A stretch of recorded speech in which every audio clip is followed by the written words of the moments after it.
Hey, what's up, guys? Welcome to the Dad Edge podcast. I'm Larry Hagner, your host and founder of this show, podcast, and movement. Hope you guys have had a great start to 2022. I know I have, and we have found the best in what could be right now. That's not to say every day is sunshine and rainbows, but it's all about choices.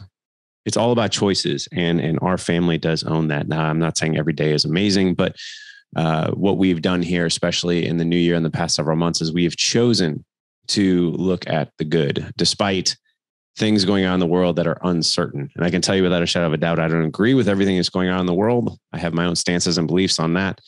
But as far as how we operate under our own roofs, right, and the legendary relationships we make with our family and our kids and our wives, those are all about choices and how we look at it and how we operate.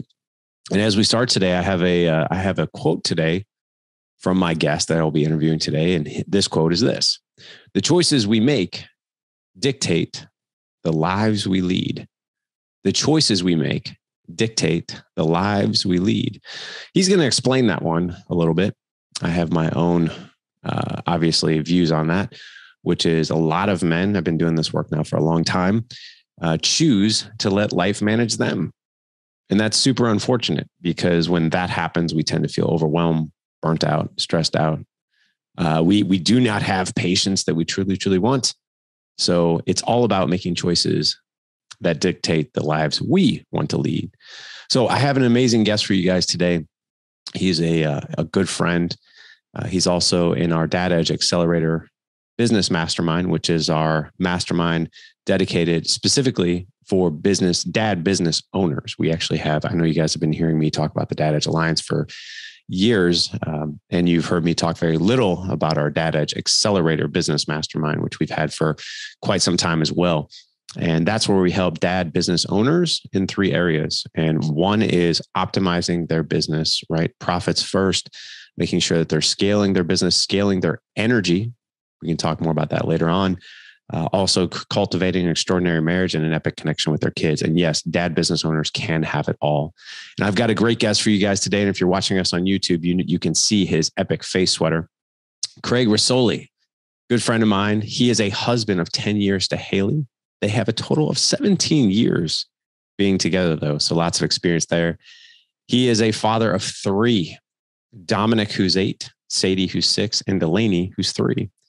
And thank him for his service. Obviously, he is a U.S. Army veteran, 6 years. He also went to college for mechanical engineering.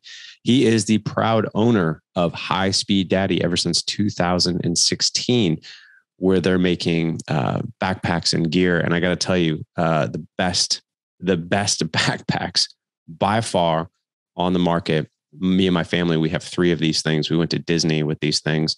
And literally can stand the test of time. Absolutely epic gear he has. He built High Speed Daddy around his family's schedule as a stay-at-home dad. So many of us, when we build businesses and then somehow create a life around that. It's actually the other way around. We build a business that favors our life, not the other way around. And today we're going to talk about a couple different things. One being taking initiative, making decisions, and stop letting things hold us up and learn along the way. That's not to say that we shouldn't have a plan and you should just jump off a cliff without a plan. However, many of us are just paralyzed by analysis paralysis. So we're going to talk about taking initiative and making decision. And one thing I'm so keen to hear more about, and that's his other point, which is the rocking chair test and how to make decisions. I've known Craig for a long time. I see him every single Friday.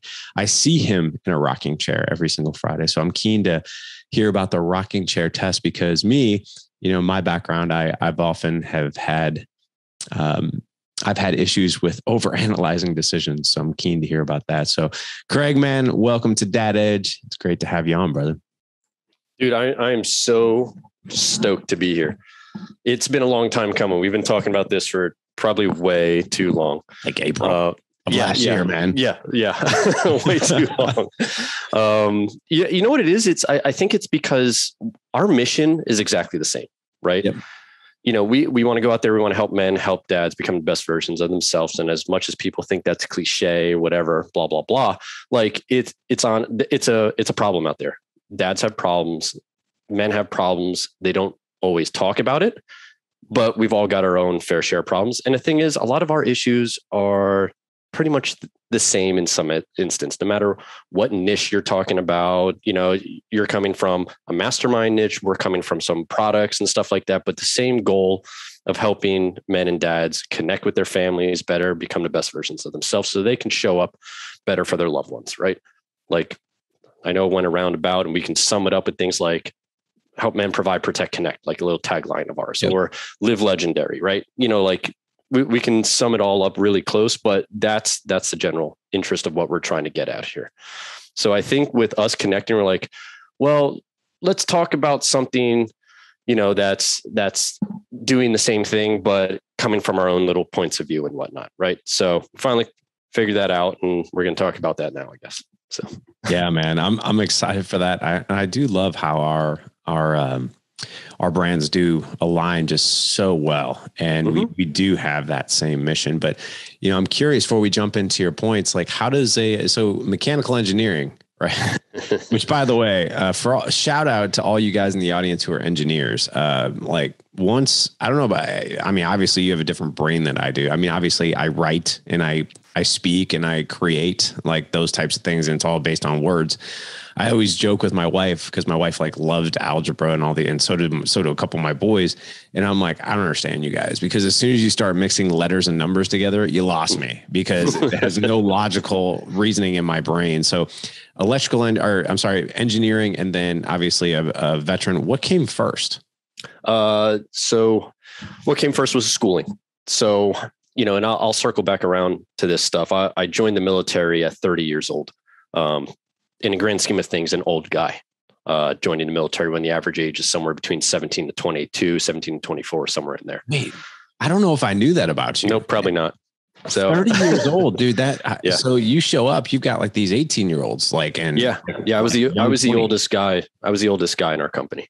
Wow. It was nuts. I was, they called me old balls, and, I was the godfather, things like that. But I went in for a different reason. So I'll probably jump back and forth here, not chronologically, but sorry, everyone if you have trouble following along. So I always wanted to just work on motorcycles and cars. I wanted to be a mechanic. For two parents that didn't go to college, their American dream was for their kids to go to college. So my parents saying, you're pretty good in math and science. Why don't you go to be an engineer, and why don't you go design cars? So that was like my path that I knew from like 8th grade, junior high school type thing, while still like tinkering with stuff and whatnot. So when it came time that an average normal person would like join the military right after high school type thing, I was already on a different path. I knew what my path was. I knew what my major was going to be. I knew the clubs I would join in college, to set me up for like working at Ford or Roush or some high performance company, something along those lines, when it came to like speed and vehicles and motorcycles and whatnot. But I always had this inkling and passion to join the military. My grandfather was a World War II POW, 9 months intern. Like I was around a lot of my family, and, thus I created a business around family. But so real quick, he was a prisoner of war for 9 months. Prisoner of war went in at 180 pounds, liberated at 98 pounds. Oh my God, dude. Wow. Yeah, 3 different concentration camps, et cetera, et cetera. And he had obviously demons, his own demons and whatnot. But it wasn't until he found the American ex-POW Society that he was able to start sharing stories and, going to meetings and stuff like that. To help him in therapy through that. So when I was always around those group, the greatest generation of men telling stories, maybe not understanding completely. My grandfather passed when I was probably 14-ish, somewhere around there, 13, 14. But I was exposed to enough men that were like, they were all interned. at different points. And I heard stories, and some were in the Air Force and shot down, some were taken at the Battle of the Bulge and this, and, et cetera. So I was exposed to a lot of that growing up. So I always had like this passion, I was always the guy dressing up in camouflage for Halloween. I was the guy always, in the Boy Scouts, doing that stuff. But when it came time, I was already on a different path. Maybe on purpose from my parents, maybe not. My father tried to enlist for Vietnam. He's blind as a bat. They said, we're going to stick you behind a desk. You're not going to go see the world. So when his card got pulled during that time, he actually got, I don't know, technical term, he got deferred, where he didn't have to actually go in because they would have just put him behind a desk anyway.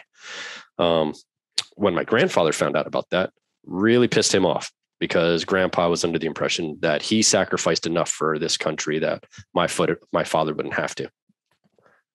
Anyway, going on. When I was 18, I was going to college. Went to college, got my degree. Not a stellar student, did okay, got my piece of paper, and I translated that into an internship and right into industry. So it was right away, get right in there.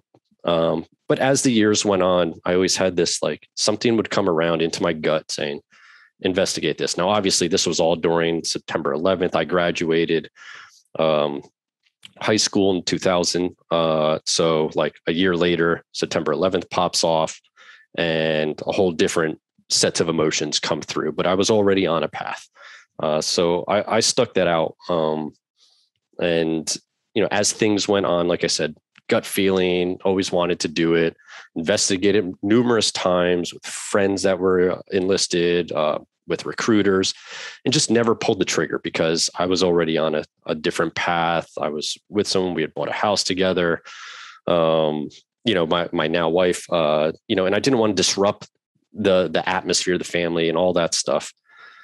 Until my wife, and we had gotten married. And then, I told her, I was like, something's like, it's still coming around that I need to do this. I want to do this. And she finally made the decision for me, and that's what it was. She said, don't let the job. What'd she say? Yeah. She said, don't let the job be a regret. Don't let me be a regret. Said, like, don't, like, go do what you got to do, dude, figure it out. There's laws to protect employment while you're away. And what I ended up doing, to be in all fairness to her, so that I wouldn't upset her career, because she was a teacher already working 10 years, things like that, was that I joined the National Guard. And quickly found out that the 1 weekend a month, 2 weeks a year was definitely not 1 weekend a month and 2 weeks a year, because my first year on the books was about 170 days. So half the year I was away from military service and training, because I quickly found out when you're good at something, they want you to do it more and more and more and more. Because I went the part-time reservist route, we did not have to pick up and move away. I mean, I lived in the town that I grew up in, friends that I would hang out with, or friends I've had since grade school, stuff like that. So, still disrupted life a little bit by joining the military, but not completely where I'm going to end up in Germany or Alaska or something along those lines, which was always a possibility. So yeah. That was a little long way of saying that I joined the military later in life. Oh, here's the kicker to that. 2 weeks before I left for basic training, found out that we were pregnant with baby one. Oh my God, dude. So I missed half the pregnancy. Hailey is a saint. Yeah. Yeah. Like, seriously, man, you talk about a wife who's super supportive. I mean, that's a rarity. Like, I speak from experience. Jessica is the same way. She's an incredible person like that. And I always say, like, man, when you hear stuff like that, you're like, that's a keeper, right? Obviously she has been together for 17 years. Here's a quick story even before then, when, so I was working for a company. It was a public company, and I was putting money away in their employee stock ownership plan, which was my plan to save up for a ring for Hailey someday. The company ended up getting taken off the market, and those stocks became distributed in cash. So I had not a lot, but had a little bit there. And I went to her, and I was blatantly honest with her. I said, listen, I was going to save this money to use it for a ring. Or we could go out and buy a motorcycle. with this money right now. And she looks at me dead in the eye. She goes, we'll probably get more use out of the motorcycle right now. And I went, well, yeah, absolutely. So talking about like little signs that she's a keeper, like, yeah, man. Yeah. That's insane, man. That's insane. And how, just out of curiosity, how old was she when that decision was made? Let's see, probably around 2008-ish. So mid-20s. Okay. So 25, 26. That's like the prime age, man, that you know, I remember. Yeah, we weren't far off. Right. But that's like the prime age. Like I remember when me and Jessica were because we were still dating at that age. And I was on the, well, it sounds like you guys were too. We were on the 7-year plan, right? Like you guys, and all of my wife's friends were getting married. And, you know, I knew she was kind of like, is he going to ask me? Like, are we, but she never pushed it. You know, she was always very patient about it. But her friends were like pushing it, right. And putting pressure on her. Like, I'll never forget. She had this one friend, name not to be shared. And not that she listens to the show or anything like that, but I'll never forget it. She got married pretty young. And then you knew like that this marriage was not going to last. You knew like they were just checking the box and doing the next thing. Like you just felt it even at the wedding. And they were married for like 2 years, absolutely miserable, breakout fights, crazy all the time. Like it was just absolutely toxic relationship. And I'll never forget that this same friend of hers cornered me one night, you know, after she had a couple glasses of courage. And she's like, when are you going to, like in my face, like, when are you going to marry my friend? And I'm like, when we're ready.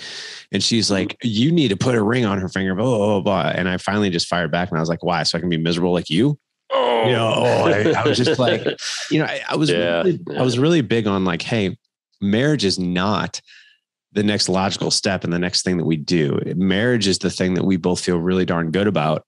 And that's why we're going to do it. And I think it's amazing that Hailey was like, let's go have some fun first. Right. Yeah. Like, let's go have some fun first.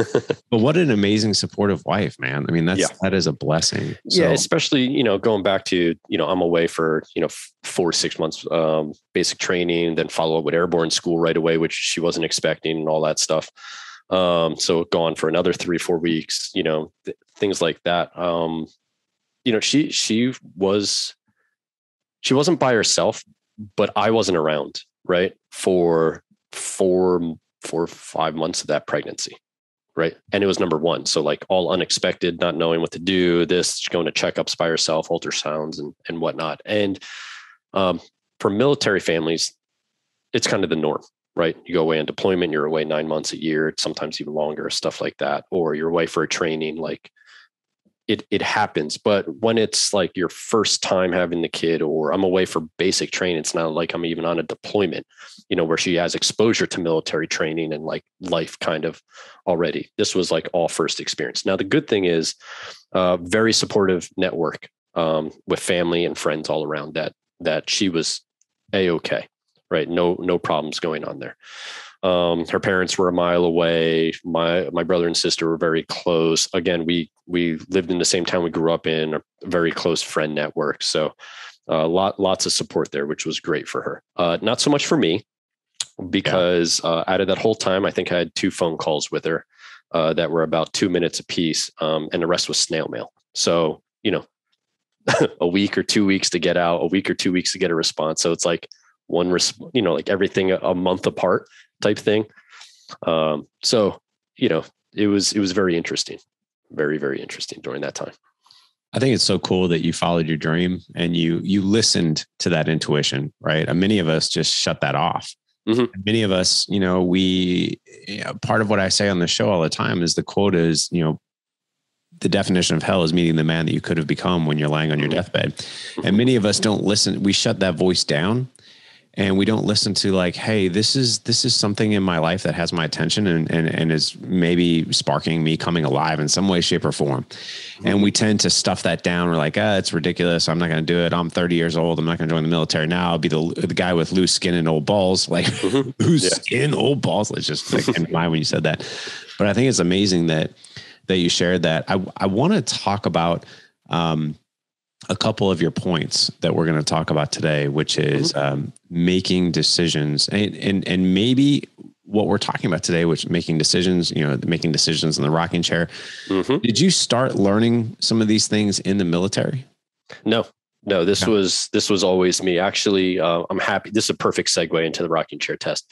Someone else may have come up with this. I don't know. I'm not going to coin it, but I do reference it a lot. So that was definitely a key moment in a rocking chair test for me, making that decision at 30 years old to join the military. So the rocking chair test to me, in a nutshell, is I'm sitting on my front porch, 80 years old, and I'm in a rocking chair, and I have my grandson on my lap. And he goes, "Grandpa, what did you accomplish in life? Or tell me about something that you did," right? And I want to make sure I got a story for him.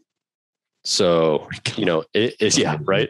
That's it's powerful because you can really visualize that moment. And a lot of the choices I make on like doing something cool or whatever, something like that, comes down to that moment, and having a story and say, "What did you do?" Well, I did this, that's what I want to tell them. And then I want to segue into a whole bunch of cool other stuff. Right. So it's one of those things, like, you want to lead a mediocre life. And I'm not saying you have to join the military. That's just something that came through, like you said, some self-awareness and through, work, since getting into self-help, entrepreneurship and stuff like that. I'm much more aware of these moments now. At that point, I think it took me so long to get off my ass because I didn't know what that gut feeling was. I didn't know it was the world telling me, this is what you should be doing. This is what you need to do. Right. I'm much more in tune with that stuff now. But at that moment, I mean, I used that rocking chair test and what Hailey said, like, no life regrets, go do it. We'll be fine. Figure it out. Yeah. Learn along the way. Things like that. And that's kind of how I make some big decisions. I love that, man.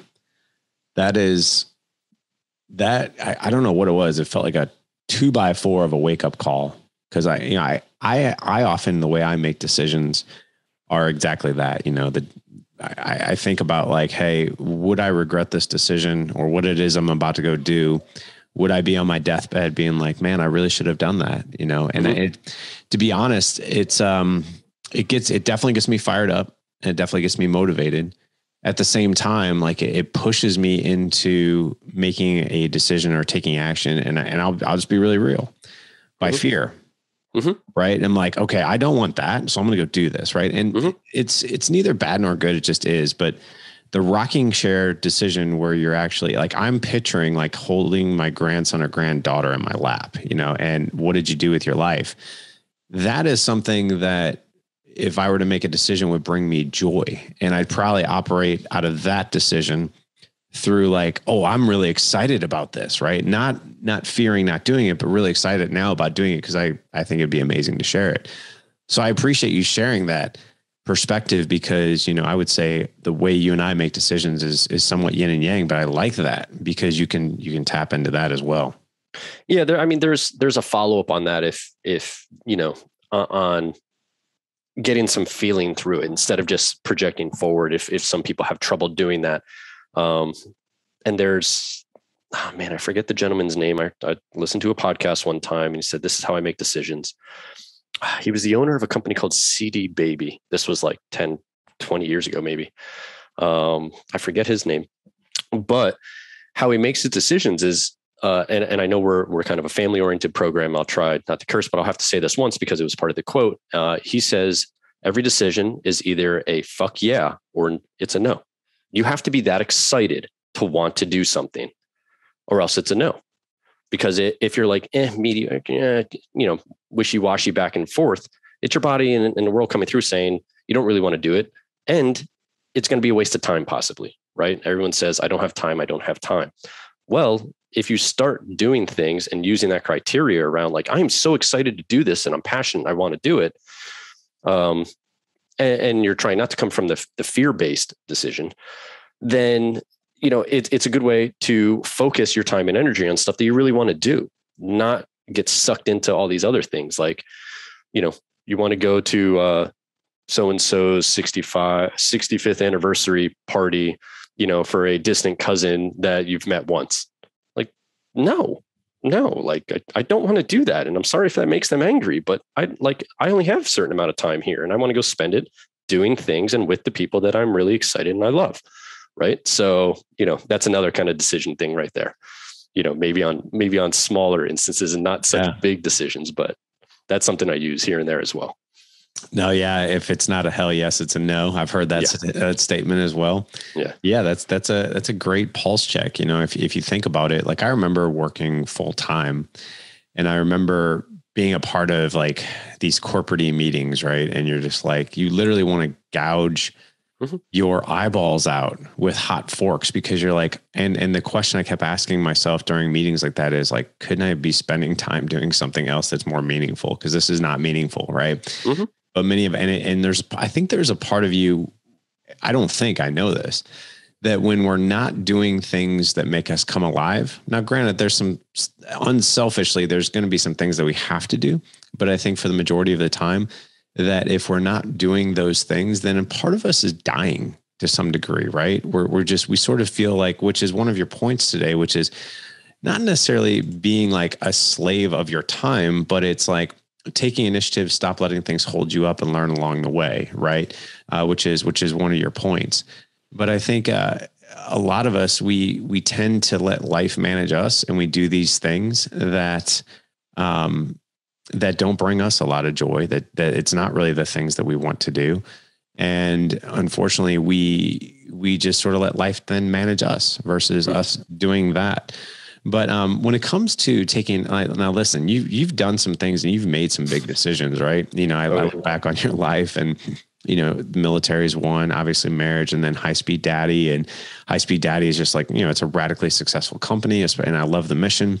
But taking initiative, tell us a story or give us an example of what it felt like when you were like, hey, I need to make this decision. I'm going to go do it. And I don't have all the answers right now. The creation of High Speed Daddy is probably the biggest one, right? So I was working corporate America. I was in the military. I had a 3 and a 1-year-old. That's where we're at. Okay. At that point, working a corporate job for 12 years, same company, scaling the ranks, corporate ladder going up. And then I don't want to say I hit a ceiling, but I hit a position. And I took a promotion that essentially after, a little while realized I wasn't comfortable with.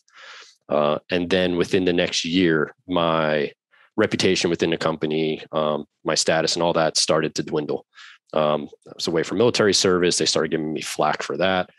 I was not meeting deadlines and projects, all that stuff going on, managing, being a newer father, 3 and a 1-year-old, like I said, things like that, everything coming to a culmination of like stress, anxiety, depression, essentially. Can't handle it all. Like I've hit my limit. So I had some things happen at the corporate job that I saw some writing on the wall, and I'm like, things are not going well here, and it's a matter of time. So I said, I want to do something else. I don't know what that is.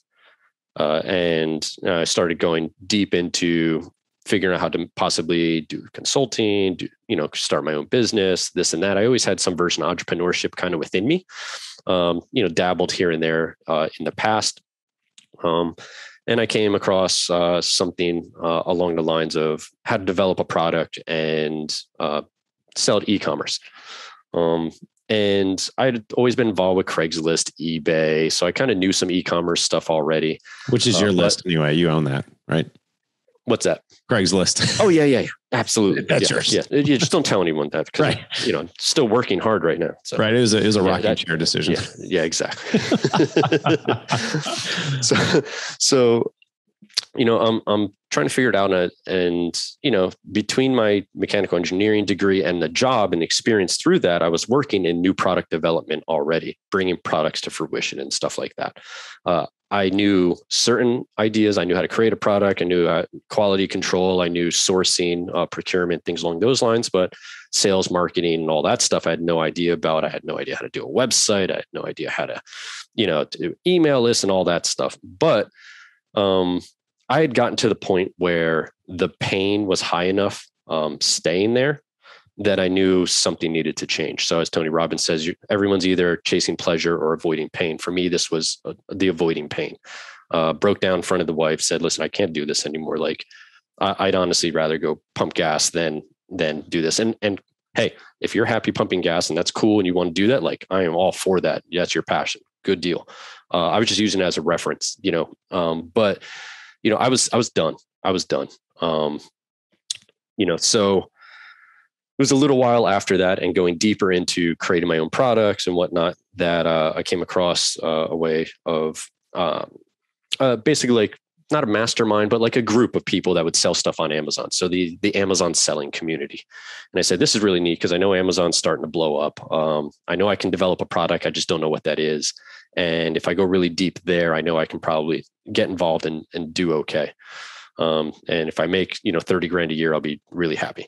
One of those things. My wife working as a full-time teacher and benefits under her. We had a plan there. So benefits were covered, had a plan, putting money away for the rainy day, built a nest egg up. So this wasn't a split decision to do this. This was over many months, things leading up to it, until I finally made the decision to leave corporate. And I did that in an essence of, I'm going to burn the ships so that I have to win.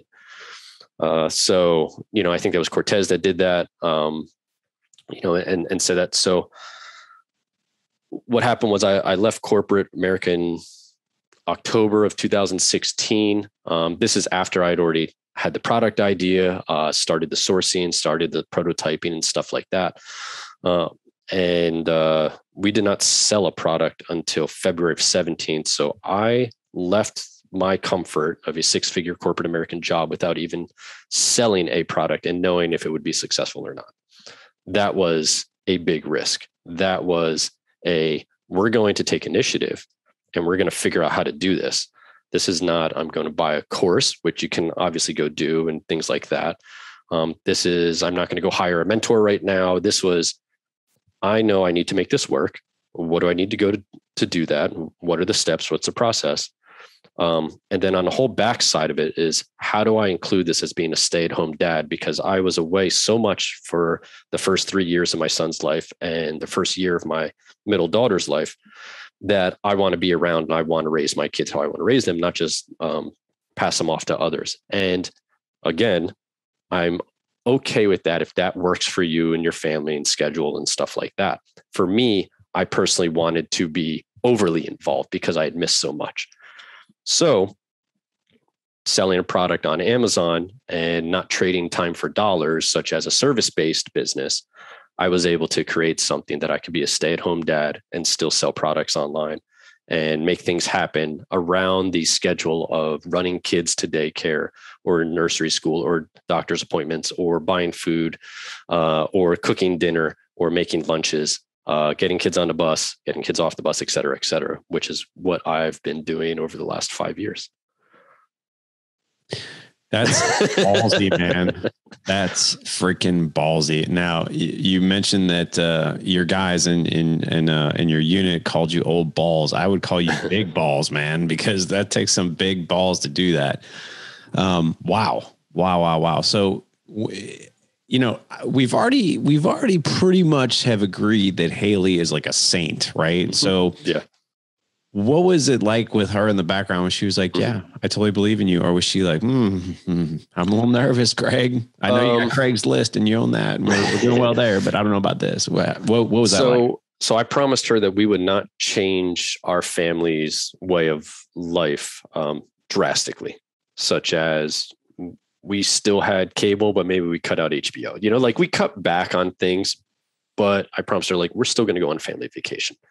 Like we'll have to tap into the nest egg a little bit, but we're going to make this work. And I'm going to work every freaking cash job that I can find outside of that because I'm good working with my hands. I've done it in the past, handyman work, stuff like that. So I did property cleanups, gutter cleanouts, snow plowing, all this stuff as well as being a stay-at-home dad. And I'm not sure if you know much about snow plowing, but like you go out two in the morning and work until you have to like get parking lots cleared so people can get there for 8 a.m. type thing. And then I would still get kids to nursery school and, work on High Speed Daddy and stuff like that. So between working cash jobs wherever I could, using minimal money from Nest Egg, we were able to make things happen. Now, what I did not expect is that the scale up of High Speed Daddy and the amount of money it would take to put towards inventory when you're scaling products at the rate that we did in the first few years type thing. So quick note, I did not take a dime out of High Speed Daddy for 18 months after we started. So because I didn't know how to, and I couldn't with the rate that we were on until I found an awesome CPA that says, you have to do this or else you're going to get taxed out your wazoo. And we're going to change your business entity from a sole proprietor to an S corp, which means you have to start taking a salary, and you won't get taxed as much on dividends and this and that. And I also read a book at the same time, which was called Profit First by Mike Michalowicz. Yep. So between finding an awesome CPA and reading that book, I was then able to figure out how to start paying myself and my family, which was mind-boggling because I had not made any money from High Speed Daddy for a year and a half. So it was all one of those, like, the company's doing very, very well. And I'll talk financials, I don't care. That first year we did $225,000. And I did nothing sales out of it. Gross, yeah. Yes. Okay. Because I didn't know how to, because every dime went right back into inventory and scaling the business. So that puts things in context a little bit, like, and then like the friends and family, like, well, we know the business is very successful and you're making a lot of money, like, but you're not making money. Right. One of those things. And I was like, I don't know how. At some point, I guess I can take some out. So we ended up figuring that out. But it was interesting. So the family kind of took a little step back for a year and a half, 2 years, let's say, before we started taking a little bit out. And I think the first reasonable salary that we put on paper with the CPA was like 20 grand because I had not made anything during that time. So I was like, $20,000 for the year. Yes. Like, it's awesome. Yeah. Awesome. Success. You can pay your cable bill now. Exactly. Yeah. Go back to HBO. Right.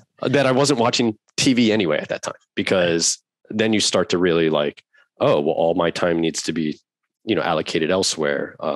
And wants to be allocated elsewhere. Because you see, Larry, you get it. And I'm sure a lot of the followers do as well, especially guys out of the accelerator.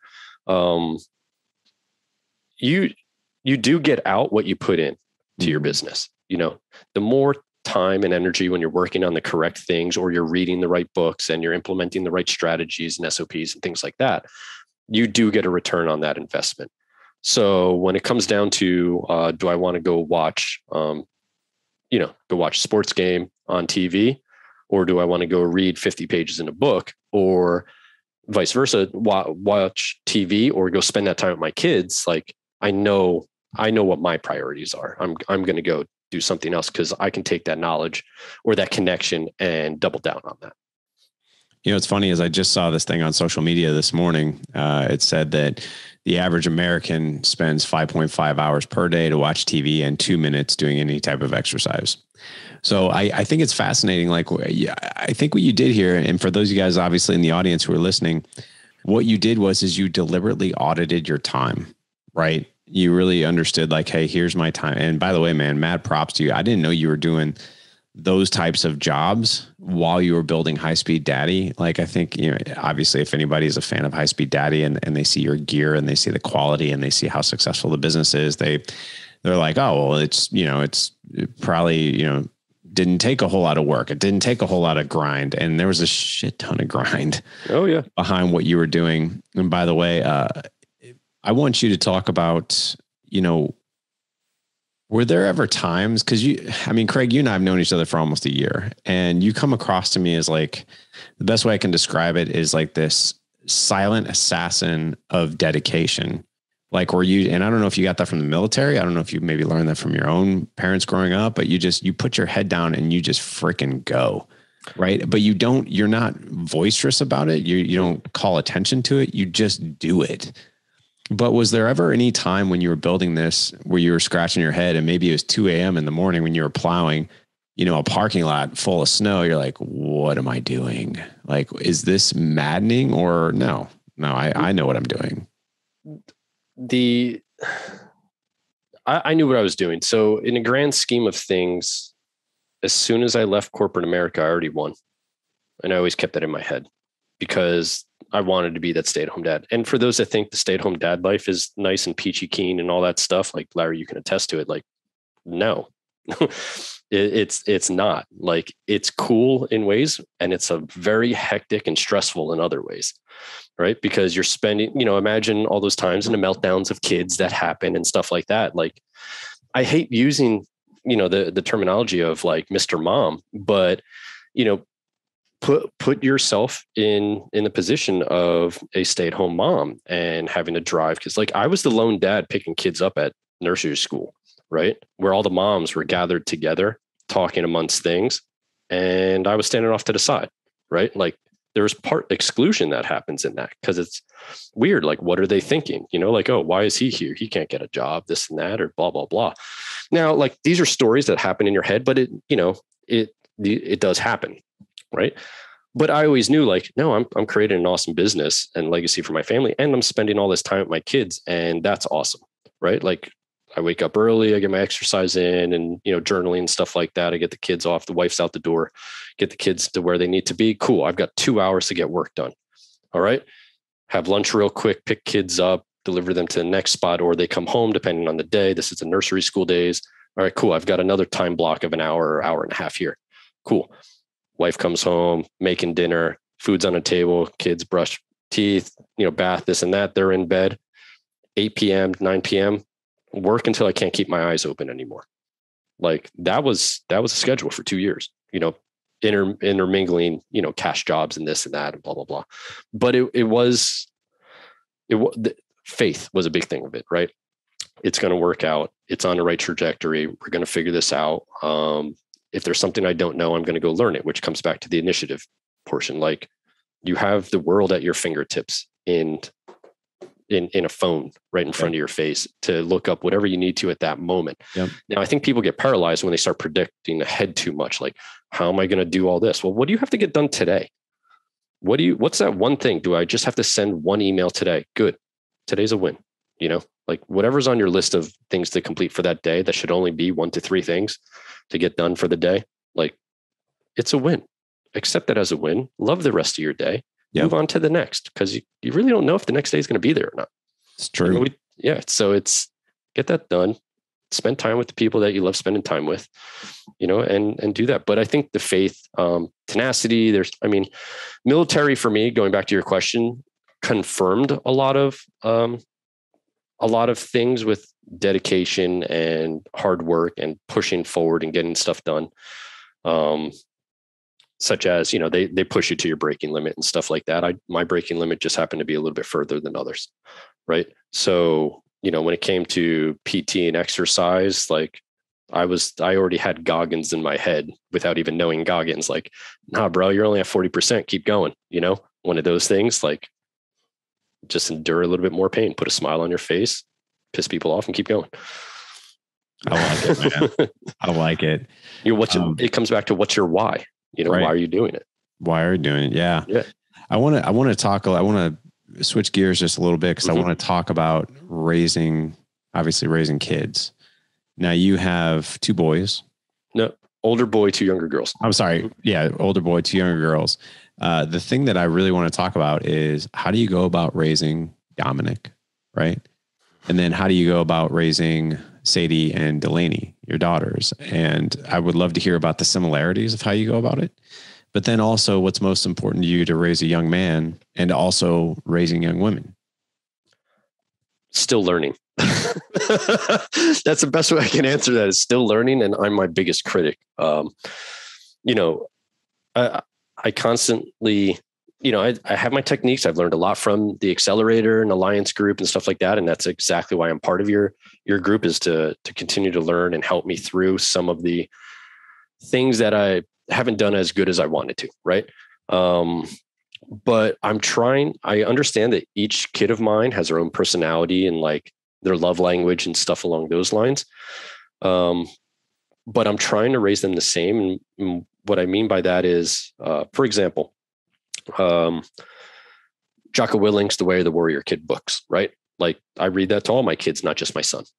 Why can't the girls get in and know that stuff and get involved, in jujitsu and things like that instead of just my son, and then a quick example of that as well is recently signed my first two up for jiu-jitsu. Not just at first I was like, oh, my son shows interest, he wants to do it. I'm like, why can't I get my daughter to do it at the same time? So I've got two kids going to jiu-jitsu, boy and a girl, right? But it's hard, and I am still learning, trying to figure out, like I want, athletics type thing. Dom kind of took my trade of just being a lifelong soccer player. He's playing soccer, and then I also wrestled. So it came around to this year. I was like, hey man, what do you want to do in the winter this year? Do you want to possibly wrestle? I know some of your friends are starting to get involved. He's like, no, I want to play basketball. So at first, the first reaction was like a little bit kicked to the nuts because I was like, oh, he'll follow my tracks type thing. And I know wrestling will be good for him on a number of things. And he's like, no, I kind of want to play basketball. And I'm like, cool. Well, I respect that. And I'm going to honor that because this is your life, not mine. And you're not supposed to live through me and I'm not supposed to live through you type thing. But, if you want to play basketball, cool. I'm going to go support that. I never played basketball, but whatever I can do to support you on that. So he wants to play it. And dude has just become alive in the first two practices that I've seen. Like this is going to probably be his thing. He's also probably going to be much taller than me, which is going to be fun someday as well, because his uncles are 6'2" and 6'4", and I'm a whopping 5'9", on a great day. So I want to make sure, not so much the height that the audience heard that. That's really funny. But, I want to make sure that the audience heard that because, many of us want our kids to do what we did. Mm-hmm. Right? We felt the joy in soccer or baseball or wrestling or football or whatever it is. And we forget that these little humans that we're raising, they are their own little human, right? And it's their life and it's basically like, hey, I can't remember exactly how you quoted it, but it's actually like, hey, you go do you, right? And I'm going to support you along the way. You go, this is your life, not mine. My 13-year-old Mason, he's 14 now. He wanted to play football, and I coached wrestling and baseball when he was little. And those were my two sports that I did growing up, even though I was terrible at them, but I knew a thing or two about them. Mm-hmm. But he was like, hey, I really want to play football. And the same as you is I was like, wow, I don't know anything about football, but it gave me an opportunity to be like, man, this is going to be so cool. Like, because I get to be a spectator again, because when I loved coaching my kids' teams, but when you're coaching your kids' teams, like I did it selfishly. I did it like, I'm going to coach so I can hang out with my kid. And what you don't realize is, yes, you coach to hang out with your kid, but you also are now your attention goes to 25 other kids. Mm-hmm. Right. So, I loved the fact that I got to learn football because, to be honest, I never played football growing up. Mm-hmm. Yeah. And like you with basketball, to be honest, I didn't understand the game. Like I didn't understand all the lingo. I didn't understand the rules. I mean, obviously I knew the basics, right? I mean, I grew up like watching football and that kind of thing, but I didn't know like the plays and the intricacies and the names and the penalties. And the cool thing about that, I had a conversation with Mason once during his first year of third grade tackle football, because I was approached by the coach for the first practice. He just randomly came up to me. He's like, hey man, he introduced himself. He's like, listen, he goes, you look like you've played the game. I need to know the coach. And I'm like, I just laughed. I was like, I'm not your guy. I was like, I grew up playing baseball. I grew up wrestling. I didn't grow up playing football. I know nothing about the game. He's like, and he just laughed. I think he thought I was joking. He's like, clearly you probably know, a little bit about the game, even if you've never played. I was like, no, I'm serious. I don't know. He's like, listen, I just need somebody to hold a pad really, and then just help me with drills. And I'm like, okay, I think I can do that. So I ended up coaching football for his first year, and I became the poke fun at Coach Hagner, because like I literally, the coach would be like, hey, Larry, take the kids through a jet sweep. And I'm like, dude, what is a jet sweep? Like, he's like, it's this with a slant. And I'm like, or I'm sorry, no, that was not jet sweep. And he's like, well, okay, then run them through a slant. I'm like, what's a slant? And he's like, wow, you really know nothing about this game. I was like, dude, I told you that. So like one time, I'm having dinner with Mason. This was after our practice. And Mason, like he's 8 years old, same age as Dominic. And he kind of is like, hey, Dad, I have a question for you. And I'm like, yeah. He goes, I watch you with, football practice and this and that. You really don't say much. Like you always were coaching and telling us what to do in baseball and wrestling. And you never say anything in football. Like you just sort of like watch us and you're always asking questions of the coach. And do you know what you're doing? Like literally he just blatantly asked me, he's like, do you have any idea what you're doing? And I go, you want to know a secret? And he's like, yeah. And I was like, well, come here, come on in. I'm going to tell you a secret. And he's like, okay. I was like, I have no idea what I'm doing. And we both just started laughing. And he's like, well, why are you doing it? I was like, I'm doing it for two reasons. Number one, I'm doing it so I can hang out with you. And number two, you're never too old to learn something. Like I've always wanted to know stuff about football. I never took the time. And to be honest, what better way to learn the game than with my 8-year-old son? And he got a kick out of it. He was just, because I think when you're at that age, like you look at your parents as like, they know everything. Mm-hmm. But clearly and the lesson I really want to hit with him is like, hey man, like this is your life. If you love football, great. I'm here along for the ride and you're never too old to learn. So I love the fact that you're supporting him in that way. Oh yeah. I mean, even to the fact where he's like, okay, let's go shoot some hoops, and I'll shoot some hoops, but I mean, running drills and stuff like that. Same thing, right? Like never took an interest in it besides like street ball, stuff like with your friends back in the day. Football, I would be in the same position. Even some aspects like baseball, I would be in the same position. There's things that like, I don't watch sports on TV. It's just, it never interested me. I'm just that guy, right? I'd rather sit down to a movie or a sitcom or something like that and just laugh. Yeah. So that's just how I am. But what I think is cool is, like you said, one, learning together, and then teaching my son, like, how would you go teaching him ways to go learn that stuff. So I'm starting to get into like that aspect and using their electronics, iPads and stuff like that for like positive things to, again, promoting the initiative aspect of it. How would you go figure that out?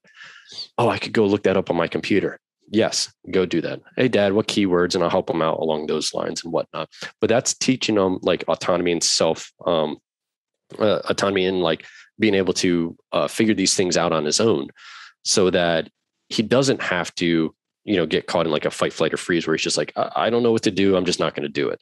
I'm not good at it, so I'm just never going to do it again. I'm like, no, you can go look these things up. You can go look up how to do it. You can go read a book now that you can read, so there's things along those lines that I can promote to him, which is really cool, and seeing him that aspect. So The other day I'm watching, like, what are you doing? He's like, oh, I'm learning how to do this move in jujitsu. I'm like, nice. Like, I never took jujitsu. So he's like, he's getting all into it, but he went on a computer by himself and like started figuring that stuff out. I'm like, yes, it's working. Man, I love that. I mean, hey, kids learn through example. You've taken a lot of initiative in your life. I mean, he's picking up on that, which is good. As we wrap up here, I want to make sure, High Speed Daddy, first of all, did you have any idea you were making such high quality gear? Like, I think your backpacks are bulletproof. So, I mean,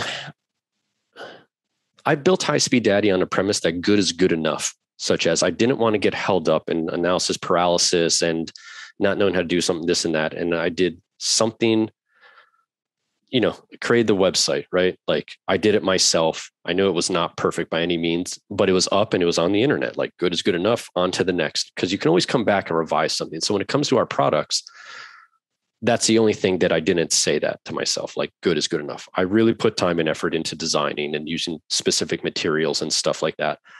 And it doesn't mean that it's perfect either, because we're probably on revision like M, on our bags and stuff like that, between changing out zippers or changing this pocket or this type of thread, because some stuff you don't know what you don't know until it's out there, it's tested, it's in the market, and you're getting feedback, right?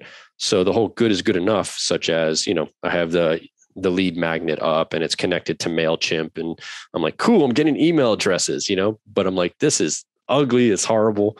But you start to solicit feedback and what you would change, and then you can revise something to make it better afterwards.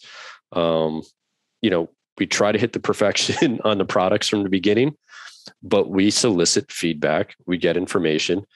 And then the next order, we make it better in some little way that someone probably is not even going to realize, unless we come out with a whole new product or something like that. And then we'll just take that advice into it. But I do appreciate hearing that, because it's a little pat on the back that, better than the competitors in certain ways. Man, it is. I'm not just saying this because we're friends. I mean, this is like, I get nothing but rave reviews on our backpacks. I mean, my boys both use, their backpacks for school. Mm-hmm. Like I said, but they're amazing. But what is, you mentioned that our missions are aligned. Tell me more about that, as far as like, what is the mission of High Speed Daddy? There's no specific like verbiage to it per se. When I started High Speed Daddy, and I kind of went into that a little bit before, it was kind of from a selfish point of view. It wasn't until I had started putting some content out there about what I believe a good dad is per se. What is a high speed daddy and things like that. And I had a very small email list. I had very small social media following. And I put out an email campaign at one point, and I got a response back from a guy. And I hadn't gotten anything back to like this point. I was just putting stuff out there. And this was not like a friend. It was not a friend of a friend. It was someone I didn't know. And they went, and I forget what the article was, a blog that I wrote at that time. But it was, the guy responded, he said, "Thank you very much. This is what I needed to hear today at this moment." And obviously I continued to correspond with him and find more information. But then I realized that this is so much bigger than me. This is so much bigger than me learning myself how to be a good dad, right? That if I could help one person, I know that there's thousands and thousands of other men and guys out there. And it doesn't have to be just men. It could be women as well. Other people out there that are going through similar issues right now that need to hear some stuff at certain moments. And if I can help them, I can help others, and I wanted to do that. So, it's very similar to what you've created with the Alliance, a safe space for men to come and dads to come to share stories and trials and tribulations of what they're going through on a daily basis, where they can lean into other men, and share stories and learn little tricks, tips, hacks, and things to help them through their day and develop better connections with their family. We're doing the same thing. We're just kind of coming at it from a product point of view, So, the mission on the back end is the same though. As we get people in with our cool gear and our badass, dad diaper bags and backpacks and lunch bags and blankets and, all the other accessories that go on from this, cool military and tactical looking stuff, that we have this back end community that's there to make dads, more involved, and men better connections with their family and loved ones. So a little bit roundabout way of saying what we're doing. But I know it's the same thing that you're doing. And I love the fact, and honestly, I admire what you guys have put together. We're trying to build our stuff out very similar to what you've created, because what you're doing works. I can attest to that firsthand, as being part of the community. I appreciate that, man. What has been, since you've been a part of the community, because you've been here now since April, early May-ish, right? And what have been some of the things that have been your biggest aha moment, and things that you've implemented that are just working really well for you? What I honestly love is, so I'm on our Friday call, and being on that call, no matter what happened that week, I'm looking forward to that call, even if it's an accountability thing. But it also primes my weekend. It primes and sets me up for an awesome weekend with the family. So I love, whether you want to call it accountability on that aspect, but just meeting with the guys at that moment. But yeah, it's just the aspect that I can lean into other guys that are going through the same thing, because on the Accelerator group, unlike the Alliance a little bit, it's, you have that business focus, as well as, the family focus and health. And I've always felt that I had the health stuff pretty locked in, but the family and business stuff you could always improve at. And just the little things, that come through that. It's a consistency, it's the little wins that add up to big wins. Yeah, I think a lot of people really resonate with that, because, if we have, we shared these statistics, and these actually come from I think it's the American Academy of Coaching, the statistics around accountability and success, and, the iron sharpens iron and that kind of thing. So if you have an idea for a goal, you have about a 10% chance of achieving it if you have the idea. And then if you go out and I think it's if you identify the days you're going to execute whatever it is upon that goal, then it raises to like 25%. And if you tell somebody, it raises it to 40%. And then the interesting thing though, is if you have a weekly cadence around what it is that you're doing, the goals you have and what you're working on, you now go to a 95% success rate on your goals, objectives, and tactics. Right. Because you have a weekly check-in. So I always say this to men, but the numbers statistically prove it, that if you want to achieve something, getting into a weekly cadence around accountability, around your goals, is critical. It's literally the difference between success and failure, because most of us are like, take New Year's Eve, right? Mm-hmm. New Year's, right? Everybody and their brother right now, we're 2 weeks into the year. Everybody and their brothers on their goals. Well, we're only about 2 weeks away from about 50 to 70% of the people forgetting or just ditching what their New Year's resolutions were. Because we say this all the time. I've been in the gym since I was probably 17, 18 years old. I don't think there's been a week that has gone by, unless I've been sick, that I haven't been in the gym. I personal trained 3 out of 4 years in college, and it was always like a madhouse in the gym from January to the end of February. And then the people that joined, you never saw them again. Because they're done with it. But I love your mission, man. I love what you're doing in the world. Where can men find what you're doing? And if they want obviously more information around the community, if they want more information around the movement, because it's not just products, it's a movement. And then of course the products, where can they go find everything? So we're highspeeddaddy.com. Whether that's on Facebook, the website Facebook's at High Speed Daddy, Instagram's at High Speed Daddy, very active on both of those. Any DMs and instant messengers through those come directly to me. So I still run the back end of those social platforms. You can email me direct, Craig at High Speed Daddy. I'm very open there. Whatever you email me, I'll get back to you within 24 hours, definitely. We do have a High Speed Daddy Provide, Protect, and Connect men's group on Facebook, if you want to search that out as well. If you want just a different flavor on things from the Dad Edge. I love it, man. Provide, Protect, and Connect. Yep. That's badass, man. Yep. So yeah, those platforms there. It's awesome. Whatever you guys want to reach out, you got any problems, you just want to pop in, say hello, you want to check out the products, whatever it may be. We got you, man. Cool. Well, gentlemen, we're going to have all the links in the show notes for High Speed Daddy if you want to connect with Craig. This is our 34th episode of Fierce Friday. And we're obviously into the new year. If you want to reach out to Craig and obviously become a part of their community, you can do that. You'll have, we'll also have the links in the show notes. And actually, don't you have a coupon code for our guys? Yes. Yeah, we almost forgot about that. Yeah. So for being part of the Dad Edge community, you're listening in, stuff like that, we're giving a 15% discount, 15% discount on all of our products across our website and stuff like that with the discount code Dad Edge. All right. And we'll put that. Yep. We'll put that in the show notes as well. Come say hello. Cool, man. Well, we're going to have that for you guys in the show notes. Remember, it's Dad Edge, not Dad's Edge. So DAD Edge. You can go to this show for all the links. If you head on over to thedadedge.com/Friday34. Again, thedadedge.com/Friday34. Go out and protect. Go out and is it protect, provide? I messed it up. Yeah. Provide. See, I messed it up. It's okay. This is why you have a fellow guy here to help lean into and help you through this stuff, right? Exactly. Yeah. You're never alone. Never alone. Provide, protect, connect. Okay. I said it backwards again. I'm just going to let you say it. Go for it. All right, guys.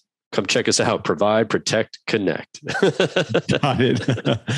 All right, gentlemen. No more talk from us. Go out. Live legendary. Take care.